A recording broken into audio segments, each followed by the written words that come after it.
Hey everyone, it's Noam. As many of you know, I host two podcasts here at Unpacked. In Unpacking Israeli History, we take a deep dive into Israel's rich and complex history.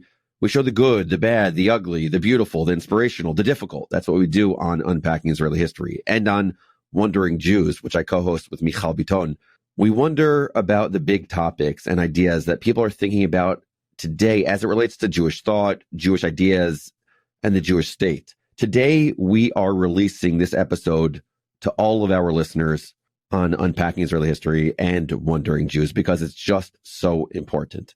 In this episode, I'm going to ask important questions about what just happened in Israel and Iran. And as the news is unfolding, literally as we speak, we're going to take a look back at the history to help us understand this complex and fascinating and scary time. We're going to ask what just happened in Iran. What did Israel's strike on Iran really mean? What does it mean? What message was sent and what comes next? To do that, I have Yaakov Katz here with me. Yaakov Katz is a longtime military reporter. He's a former Jerusalem Post editor-in-chief. He's also the author of Shadow Strike about Israel's 2007 bombing of Syria's nuclear reactor. And Yaakov has a tremendous amount to say on all of this. And I'm so grateful to have Yaakov on this podcast, on this show. Yaakov, thanks so much for being here. My pleasure, Noam. This is such a consequential moment. You're in Israel right now, right? I'm actually in Cyprus because I was flying on my way back to Israel on Thursday night from London, where I had been at a conference. I was supposed to land at 3:30 in the morning. And instead of landing in Ben Gurion, we landed in Cyprus alongside thousands and thousands of Israelis who are now stranded here because the airspace to Israel is currently closed. Wow. Okay. So this is remarkable. This is really remarkable. Thank you for being here with us. You could not make it back to Israel. I want to go through what in the world just happened. So just briefly, could you tell me what just happened? Just what happened? Just lay it out objectively. What happened? The facts are simple. Israel, after decades of warning that it would have to one day take military action against Iran's nuclear facilities, on Friday morning at about 3:30 a.m. Israel time, about 200 Air Force jets alongside Mossad agents and cells that were on the ground in Iran and potentially other special forces that we are yet to know about that were there, participated in a large-scale operation across Iran, literally across all parts of the country, neutralizing a number of key facilities that belong to, I would say, 3 departments within Iran's military nuclear infrastructure. Number one, nuclear installations. Primary among them, Natanz, a facility that we've heard lots about over the years. Natanz was first unveiled to the world by an Iranian resistance group back in, I think, 2002, 2003. It was deeply buried underground in the mountains of Iran. It was a place where they installed their most advanced centrifuges. Those are those steel machines that you spin uranium through to refine it to a high enough level to be able to use it for military purposes. They've installed thousands of different centrifuges there over the years. That was their main facility for enrichment of uranium. Parchin, another facility where close to Tehran, where Iran has allegedly over the years believed to be testing components of the weapons program and the weapons part of a nuclear bomb. That's part one. Part two is the, I would say, the missile capabilities. We've seen strikes also in different missile bases, Air Force bases, places where Iran is known to produce and to store its long-range ballistic missile. Going into this conflict, Iran was assumed to be in possession of several thousand long-range ballistic missiles, a much smaller number of launchers. So more missiles, smaller amount of launchers. Israel wanted to try and degrade and deny Iran the ability to retaliate and respond with those missiles. So that's where those attacks have been taking place. And the third category is the decapitation of Iran's top military command. So we saw the elimination of the Iranian Armed Forces Chief of Staff, the elimination of the Iranian IRGC commander, the Air Force commander, other top commanders, as well as top scientists who are involved in the weapons program. So 3 categories, lots of strikes, hours and hours. And as we're recording this, Noam, the attacks are continuing. Wow. So thank you for laying it out very clearly what just happened. You recently wrote an article that laid out 3 reasons why now was the right moment to strike. And I want to ask you what those 3 reasons for this moment is, because I was in my memory right now, right before this happened, or as it was happening, and we started to hear that it might happen, I was remembering when I was in college in 2007, and I was writing a piece for Alan Dershowitz at the time, trying to make an argument for why preemptive strike against Iran would be necessary. And this was in 2007. This is a long time ago. We've been talking about this for a long time. There have been different moments. 2012 is another moment that people were talking about why it would have been a great moment to attack Iran and not allow them to have nuclear capabilities. Why now? You laid out 3 reasons. We've been talking about this for a while. We've been talking about Iran for decades, right? Iran's pursuit of a nuclear capability is not new, right? It started just to give some historical context for a moment, under the Shah in the 1970s, he actually started a nuclear civilian program together with the United States, right? The U.S. and the regime of the Shah were allies. Israel was allies with the Shah's regime. 1979, the Islamic Revolution, Khomeini takes over Iran, and things take a turn for the bad and then for the very bad. But the nuclear program also takes a turn, and intelligence starts to accumulate that the Iranians are not only doing this for energy, but are doing this for a nuclear weapons program. Now, I want to just add one other component to it because I think it's important, right? There are countries that have nuclear weapons. I mean, there are Islamic states that have nuclear weapons. Pakistan. Yeah, right. I was going to go through the numbers here. India has 170 to 180. Pakistan has 170. North Korea has 50. I believe the UK has 225. France has 290. China has between 500 and 600. Russia has over 5,500. The US has between 5,000 and 5,500. Now, Israel might or might not have nuclear warheads. Maybe not. What's it called? We don't say we do. We don't say we don't. What's the term? Is it amimut? Is that the term? Policy of exactly. In Hebrew, it's amimut. It's ambiguity. Yeah, right? Opaqueness. Exactly. But my point about like Pakistan, you could say, one second, is it just an Islamic state having weapons? Then Israel should have to bomb Pakistan. But no, that's not the issue. The issue is a state that is trying to get a nuclear weapon and openly calls for your annihilation and destruction.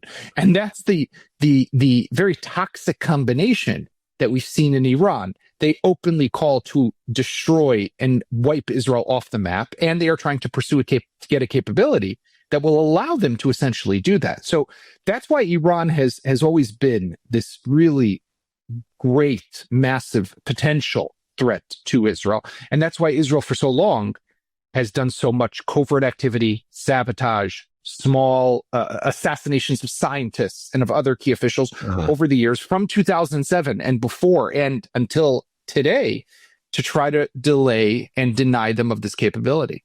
Okay, so on that front, I want to actually go through the history for a minute here. I want to read some moments of Iranian history where they made comments about Israel. And let me go through this with you very quickly. 1980s to 1990s, Ayatollah Khomeini, Israel's revolutionary founder, called Israel a cancerous tumor to be eradicated. Okay. Then in 2005, Iran's president, Mahmoud Ahmadinejad, he infamously quoted Khomeini that Israel must be wiped off the map. In 2014, Ahmadinejad, just by the way, with all the protests that have been going on in Colombia over the last couple of years, he was famously invited to give a lecture at Columbia, a guy who calls to destroy the Jewish state of Israel. Correct. And there was a debate about free speech at that point in time, and there were questions about the limits of it. Ahmadinejad also indulged in Holocaust denial. Important to remember that. In 2014, Supreme Leader Ayatollah Ali Khamenei, he declared that the barbaric, wolf-like, and infanticidal regime of Israel has no cure but to be annihilated. Okay. In 2015, Khamenei doubled down, predicting on September 9th, 2015, that Israel will not exist in 25 years, et cetera, et cetera, et cetera. There are moments that you are pointing to And in 2019, we have examples of shortly after being appointed the head of the IRGC, General Hussein Salami proclaimed that destroying Israel was an achievable goal. Well, he's not alive anymore. He's no longer alive. He's no longer amongst the living. Exactly. Okay, so we have all of these examples, and I skipped some, but I wanted to just make sure this is both a history podcast and it's a Jewish thought podcast as it relates to wandering Jews and unpacking early history. I wanted to make sure that everyone listening understands exactly like Yaakov is saying that there is a combination of there are other countries that have nuclear abilities, but there aren't, as I think is what you're saying, countries that have nuclear abilities that are near Israel that are also saying they want to destroy Israel. Exactly. Right. Okay. And that's this combination that Israel can't live with. So to go back to what you were asking about the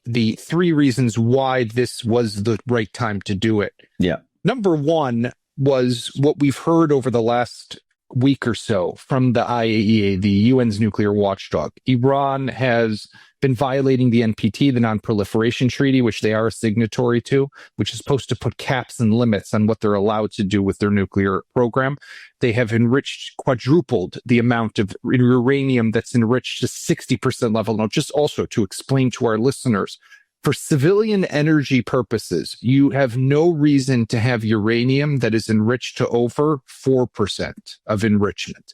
They got to 20%, then they went up to 60%.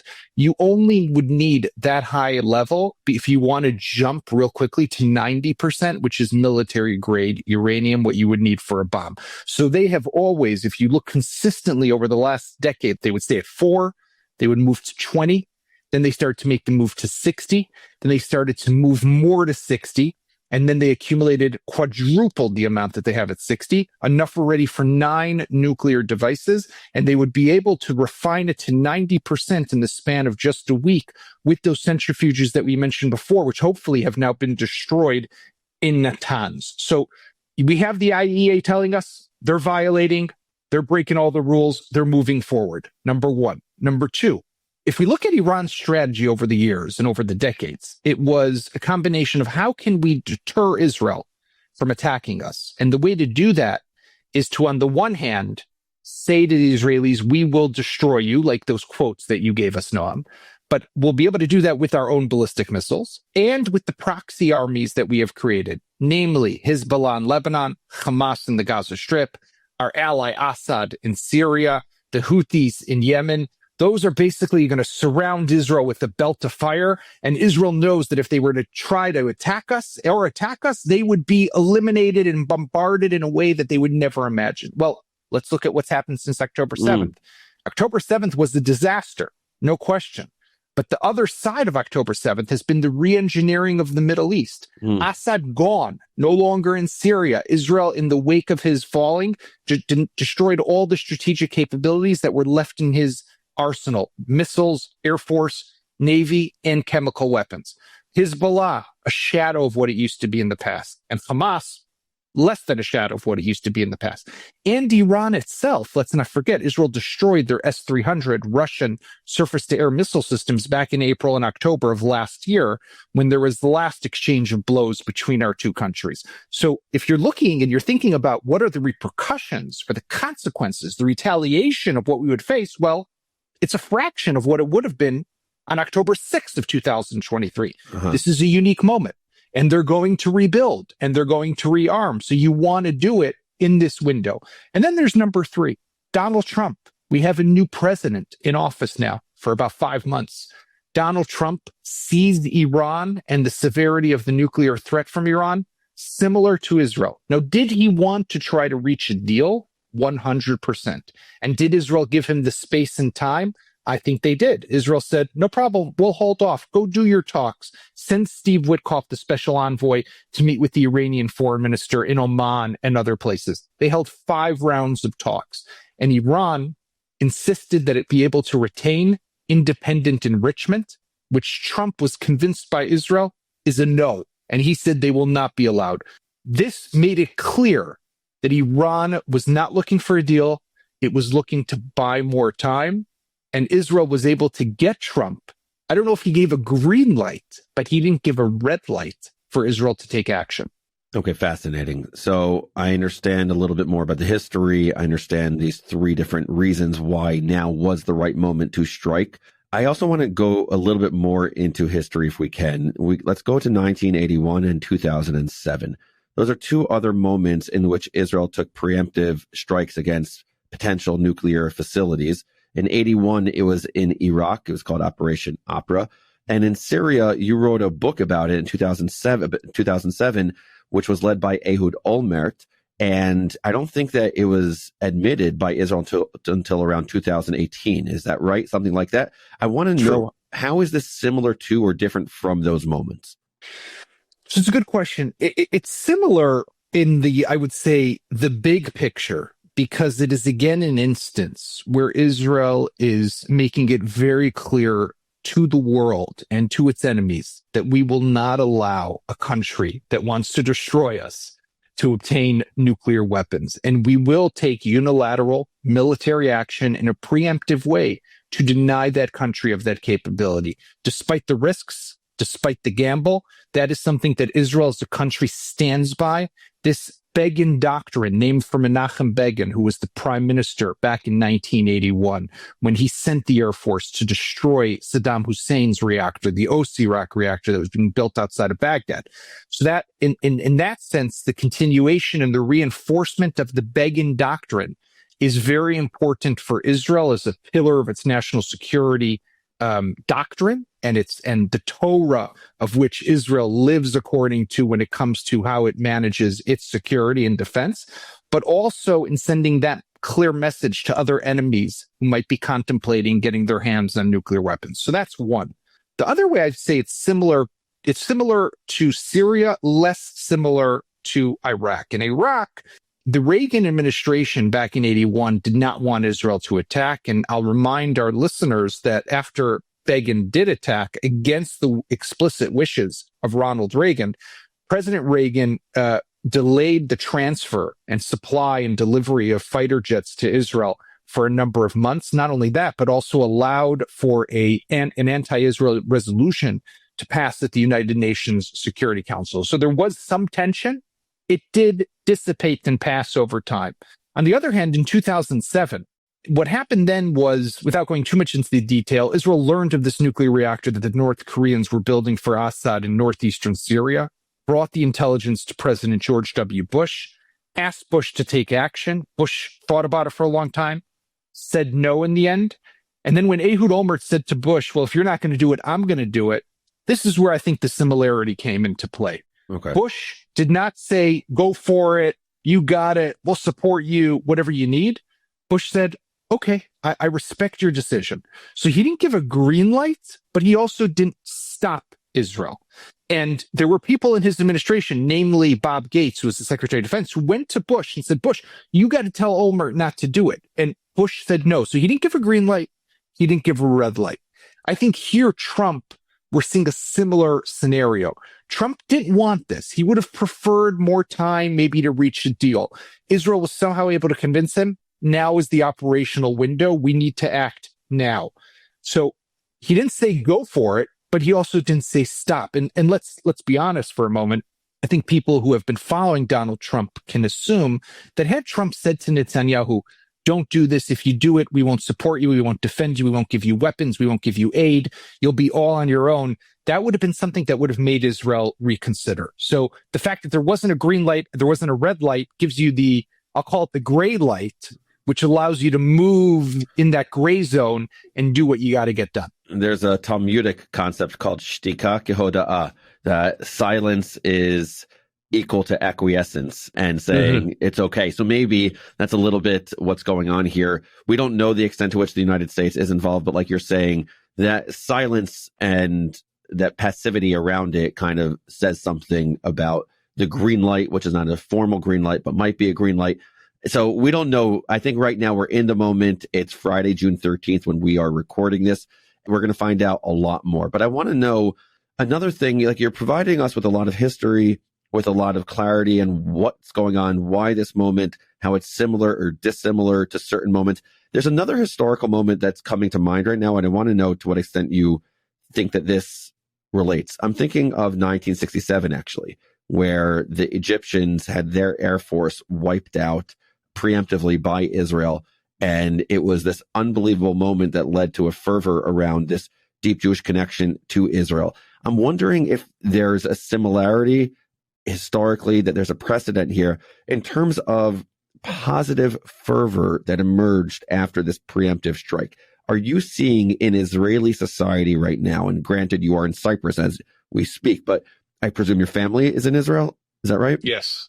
I want to know, how is Israeli society feeling right now? Is there enthusiasm? Is there fear? Is there, thank God we did this, from right, center, left? Is this a politically divisive issue in Israel, or is this an issue that, broadly speaking, across right, center, and left, there is a broad agreement that this was an important thing to do? You know, all day I've been writing and doing interviews. I was on BBC and Sky News and other channels, and everybody asked me the same question. What about the critics of Netanyahu who say that he did this for politics? I did not ask that. I've given everyone the same answer. It's absurd. This is a potential existential threat to the continued existence of the state of Israel, a country and a regime that has long called to destroy us, to kill my kids, to prevent a country and annihilate 10 million people, Israeli Jews, Israeli Arabs, to kill ultra-Orthodox and secular and modern Orthodox, and you name it, all together, and Cherkessan and Christian, and it doesn't make a difference who, and Muslims, of course. This is what they wanted to do. I think is completely just, it's not part of what's happening. I think Israelis understand that. And Israelis stand today together because not only do they stand, and this is where I think we're getting to 1967, they stand in pride and in awe of what our military, our security agencies, the Mossad in particular, are capable of doing, the stories of what the Mossad has done in Iran, setting up bases, setting up drone manufacturing, be able to target from within Iran. Remarkable stuff, the stuff of Hollywood movies, and this amazing operation by the Air Force. If you look at some of the video footage that has come out, literally just putting a missile through a window onto the bed of the IRGC commander or into the bed of a nuclear scientist. This is literally while they were sleeping, right? Israel carried this out. This is really an unbelievable intelligence, quality, and penetration, but also amazing execution by the Israeli military. Now, I know that people say, well, how did they do this? And on October 7th, they failed miserably. Without getting into it, two very different things. But this gives you pride, can leave your jaw dropped, and make you feel that Zionist blood pumping through your veins and your heart, because this is what Israel is. So I think when we think back to 67, we think back to Entebbe, we think back to the bombing of Syria's nuclear reactor, we think back to Osirak, we think of these heroic operations, even recently in Gaza, our known Zmora, the Yamam guy who goes in first at the top front of his force, gets killed trying to saving Noah Argamani. These are the modern heroes, and these pilots and these Mossad guys are the same. So I see that similarity there, but I'll tell you the other similarity that I see. Okay. The pre-67, right? May 67, before those 6 days in June of 67. The Hamtanah, the waiting period. Israel was terrified and felt like we're going to be literally thrown into the sea. I don't think there's that feeling right now, but there's definitely a feeling of great trepidation and great concern of what's to come. Iran has abilities, has capabilities, has weapons, has missiles. We have some complicated days ahead of us.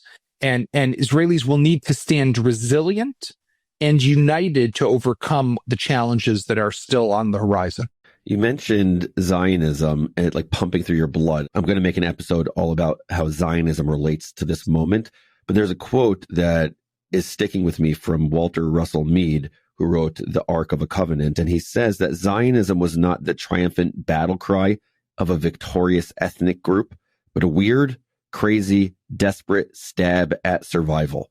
And the fact that 77 or so years after the creation of the state of Israel, that the Jewish state and the Jewish people still need to be desperately stabbing at survival is something that's both sad to me in many ways, but it's scary. It might be existential, might be something that will always be there. This always need to be desperately stabbing at survival. And I think what I'm hearing from you is across Israeli society, whether it's right, center, or left, doesn't matter. Everyone understands something that the world might not understand, which is that Jewish people are not going to rely on others in order to protect themselves and to survive. To be a Zionist means to say, I'm going to take matters into my own hands and protect myself, and to have the dignity in doing so. That's what we just saw. I totally agree with you. And I think that this is really one of those amazing moments of the Jewish people and of the state of Israel in the way that we stand together. And I'll just say also, Noam, this is it's going to be a tough moment, not just for the state of Israel. I think all Jews around the world need to be vigilant. I was talking with security officials earlier today.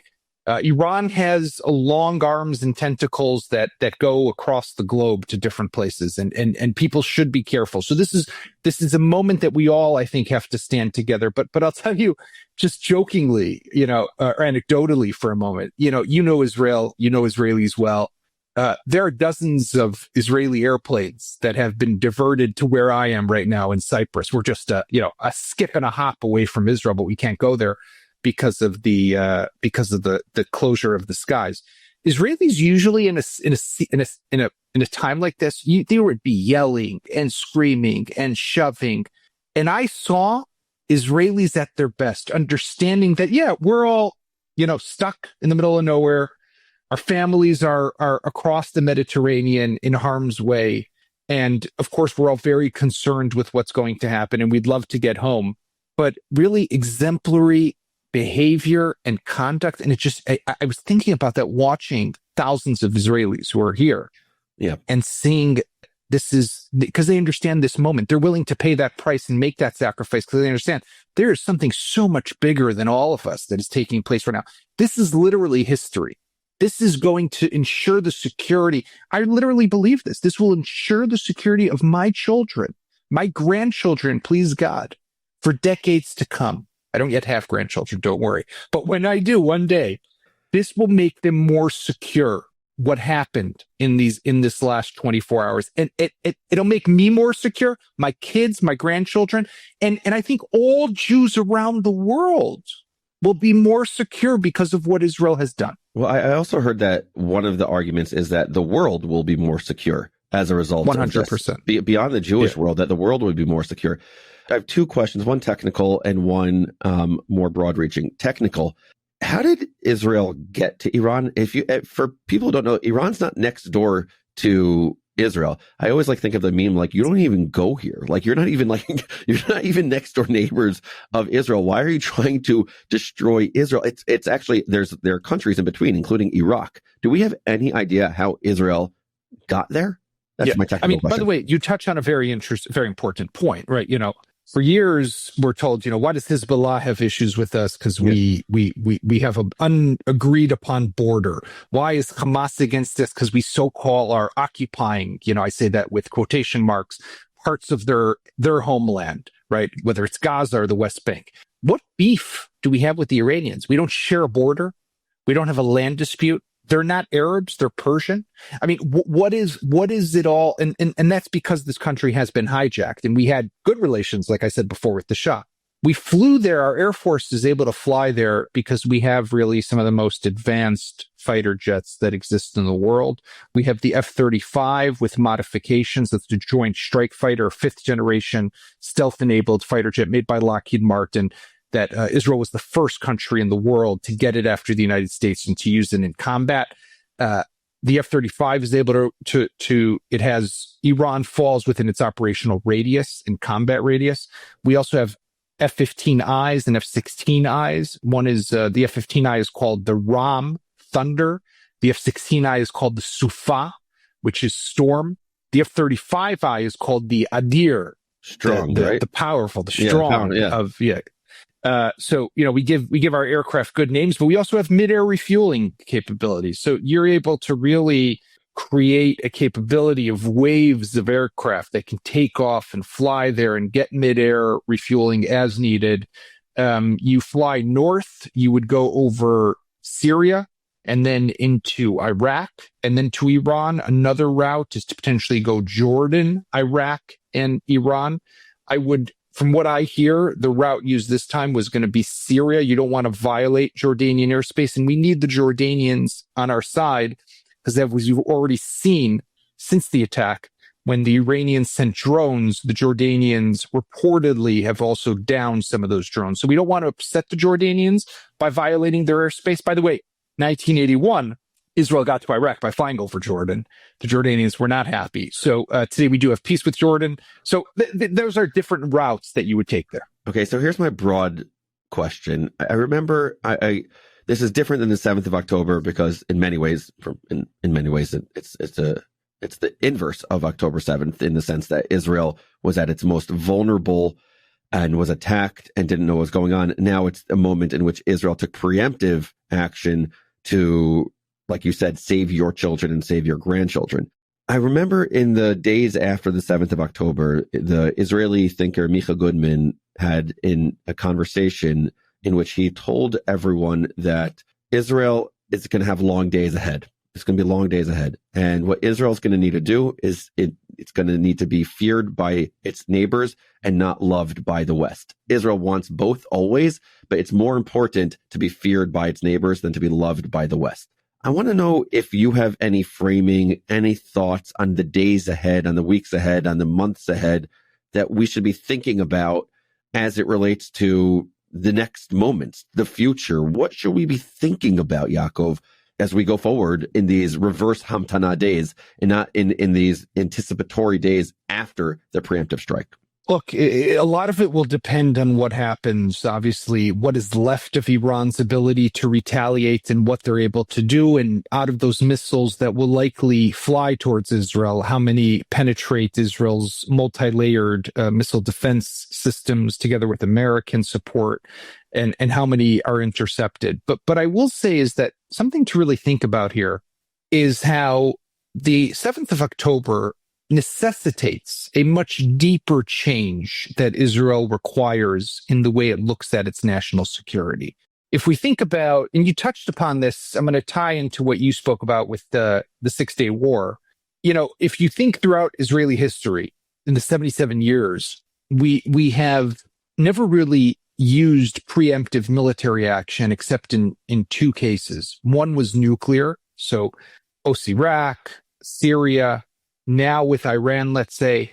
And the second one was during what we call the war between wars, the Mabam, which is the acronym, which was after the civil war broke out in Syria and Iran began to entrench itself in Syria. Israel saw an opportunity to take that out because it understood there was minimal risk of a retaliation from Syria. But we let Hezbollah grow and grow and grow. We let Hamas grow and grow and grow. We saw them training in Gaza. We did nothing. We saw Hezbollah massing 150,000 long-range rockets and missiles and short-range ones, and we did nothing to preempt that. The October 7th attack teaches us we cannot go back to that state of complacency. We cannot go back to the reality where we allow our enemies to build up. The one conventional exception of a conventional military threat is potentially the 6-Day War. It's a historical argument because people will say, well, they were closing the Straits of Tehran and that was an act of war, and therefore Israel's attack against, as you mentioned, the air forces of Egypt and Syria were legitimate at the time because they had already been provoked. But even if you go either way, it was an understanding that you have to act before they act. Mm-hmm. I think that going forward, and this is part of this new change that we're seeing, is what we saw now in Iran, Israel will have to do this more often. We won't be able to kick the can down the road anymore. It's going to have to be a different Israel.